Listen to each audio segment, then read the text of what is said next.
Hey guys, and welcome back to another installment of my Rarest drop series where I take your submissions as well as scour the internet for the rarest recorded drops in Oldschool Runescape history. We're on to episode number 7 or 8 now, so we've gone through a lot, but there's been a ton of submissions piling up in my inbox and in my Discord, so I thought it was time to make another one. Now if you want to submit an image for a subsequent video, go ahead and join my Discord and leave it in the video submissions channel. That is mainly where I will look for my next video.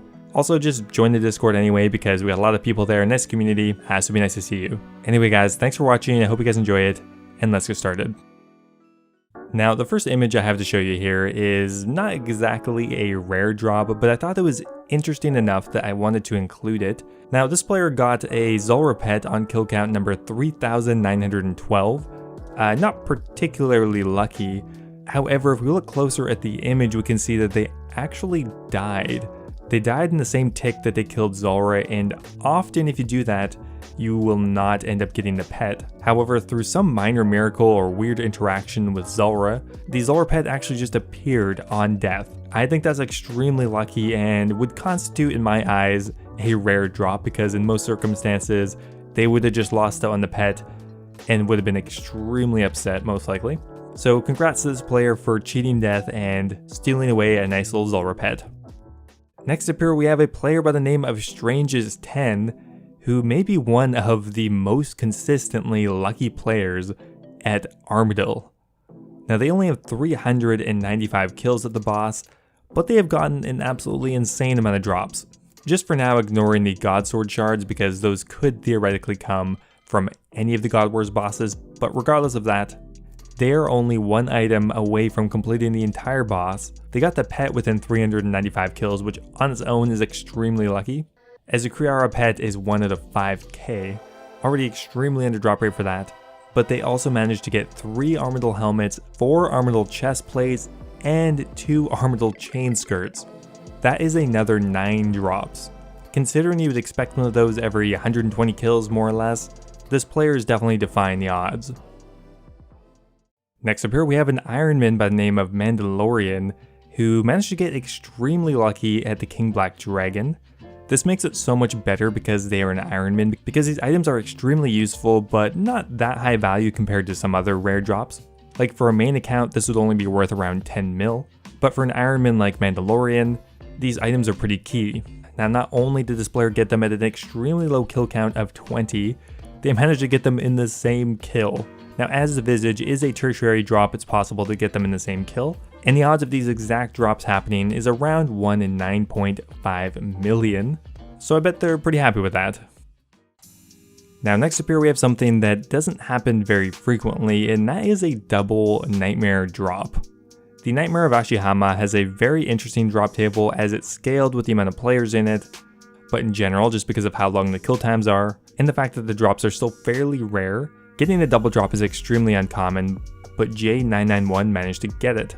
They got the Inquisitor's Hallberg as well as the Eldritch Orb in a single kill. As the orb table and the armor table is rolled differently, this is definitely possible. And while the actual drop chance of this probably isn't as rare as some of these other ones, the amount of time it takes to kill the Nightmare and the overall difficulty I think puts it higher up on this list. Now next up here we have another kind of bonkers collection log, and that's by a player named Durst Jr. Now this player only has 45 kills at Vorkath. I have more than that even. And they have literally almost completed the entire collection log. They are 2 slots away from it. If they got a Visage somewhere else, they'd only have 1 more slot to fill, and that would be the actual jar.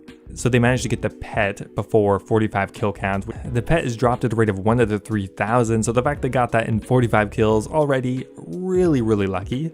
They managed to get 2 Vorkath heads, which I mean is already kind of lucky as they're 1 out of 50. They managed to get a skeletal Visage, which is 1 out of 5,000. And to top everything off, they also managed to get a Dragon Bone necklace, which is 1 out of 1k for that as well. There's just so many drops here and such a low kill count that I'm not gonna lie, kind of jealous. If they get the Jar of Decay in the next couple of kills, they could literally have a completed collection log in under 100 kills, maybe even under 50. That would probably be a first, I would imagine. Now next up here we have another rare drop at the Nightmare that I've never seen before. A player by the name of Necr0fear managed to get 2 tertiary drops in the exact same kill. They managed to get the Jar of Dreams as well as the Nightmare Pet, which, like I said, is something I don't think I've seen before. Now, unlike the rest of the Nightmare drops, the tertiary drop table doesn't scale in the same way that the rest of it does. However, if you do get MVP, you do have a 5% higher chance of getting the drops, but still, even including that, they are really rare. The Nightmare Pet is dropped at a rate of 1 to 4,000, or 3,800 if you're MVP, and the Jar of Dreams is dropped at a rate of 1 to 2,000, or 1,900. That means the chance of getting this drop, assuming the player wasn't MVP, is about 1 in 8 million. I mean, personally, I'd rather get a double harmonized orb, but still extremely exciting. The pet looks awesome, so congrats. Now, next up here we have a Theater of Blood submission. I actually don't get that many submissions for Theater of Blood. I'm still kind of looking for a back-to-back Scythe drop. I'm sure it's out there somewhere. But regardless, a player by the name of Vari got nearly as lucky. Now, initially here we can see that they only did 10 Theater of Blood completions, and they managed to get 2 Scythes. But that is not even all. About 50 kills later, they also got the Theater of Blood pet, Lil Zik. So a pretty damn cool collection log of just 2 Scythes and the pet, all with an under 60 kills, makes us probably one of the luckiest players to ever do Theater of Blood, and definitely pretty wealthy from it. Man, this next one here really cracks me up. I find it hilarious, considering that the actual reward for getting this good of luck is pretty much absolutely nothing. Now, this image doesn't really look like much to begin with here, but let's go look a little more in depth. Now, this player was doing Motherlode Mine, and something really interesting happened. They managed to get a back-to-back gem drop. I guess it's not really a drop, but they got it from the ore vein.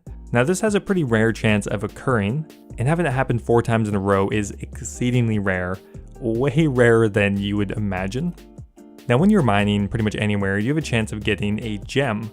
Normally that happens at a rate of 1 to 256, which is really rare, but we have to assume here that this player is wearing an Amulet of Glory.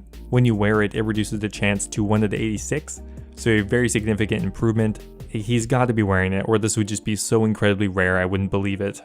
Technically, the chance of getting a back-to-back gem from mining at the Motherlode Mine is 1 to 54.7 million. A great location to use up your RNG. 3 sapphires and an emerald is all they got, so I hope they're not too salty about that.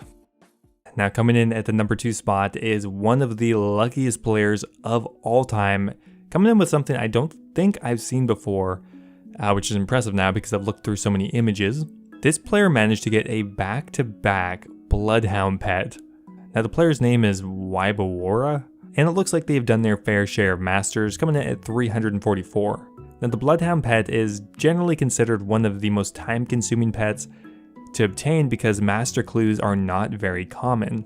Unless you are ridiculously rich, there's no way to get them quickly, and just completing the master can take quite a while as well. Now, the drop rate for a Bloodhound is 1 to 1,000, which we know on its own can take quite a while. Just look at players like Casey, who spent years grinding out for it. Player managed to literally get them back to back. On Master Clue Scroll 343, they finally got the Bloodhound pet, and then immediately after got a message saying, "You have a funny feeling you would have been followed." Kind of tragic, but also really awesome, and that makes you one of the luckiest players in the game. Why is it always Ironmen who get these things? Coming in at the number 1 spot is an Ironman by the name of Grinding, who managed to get one of the luckiest drops in the game. Now, this player managed to get back-to-back Bandos Tacits during one of their Bandos trips. Now, that is already extremely lucky, but it gets way better than that. You want to know why? Because they got them both from a minion.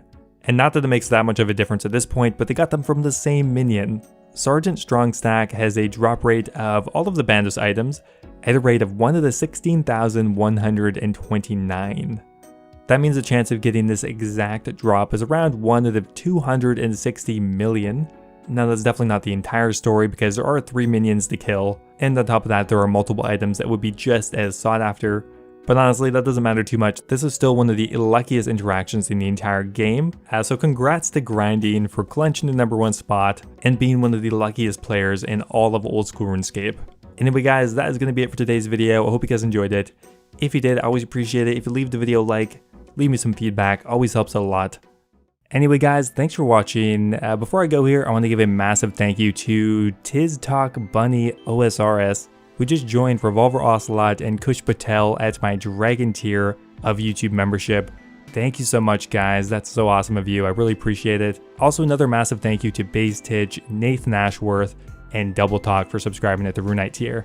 Thank you so much to them and the rest of my YouTube members. If you are looking for another way to support the channel, becoming a YouTube member is an awesome way to do so. You'll get yourself mentioned in my videos, a custom Discord role, as well as access to my video release schedule. Anyway guys, thanks for watching, I'll see you next time.